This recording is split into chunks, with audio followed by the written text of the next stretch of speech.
اساں کیونکہ پختہ خیال بندے ہیں.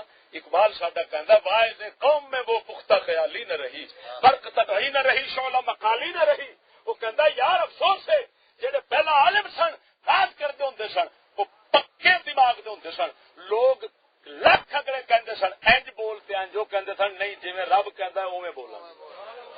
وہ کہندا یار ہن تے کچے خیال والے نے جویں اگلے کہندے نے اوویں تر پیندے نے.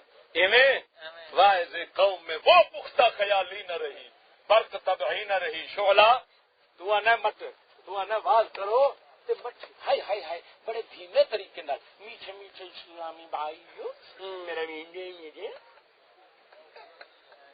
یہ نبی پاک کی سنت کے خلاف ہے. سن لے نبی اکرم صلی اللہ تعالی علیہ وسلم بخاری شریف کے اندر ہے.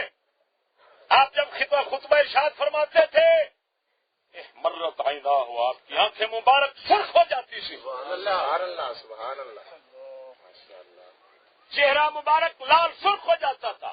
غضب کے آثار نمایاں ہوتے تھے تاکہ پتہ چل جائے اگلوں کو کہ اللہ کا رسول اللہ کا پیغام دینے میں خیرت مند ہے اور تمہیں خدا کا راستہ دکھانے کے اندر وہ کسی نرمی کا شکار نہیں ہو رہا. سمجھ آ گئی کہ نہیں ہے؟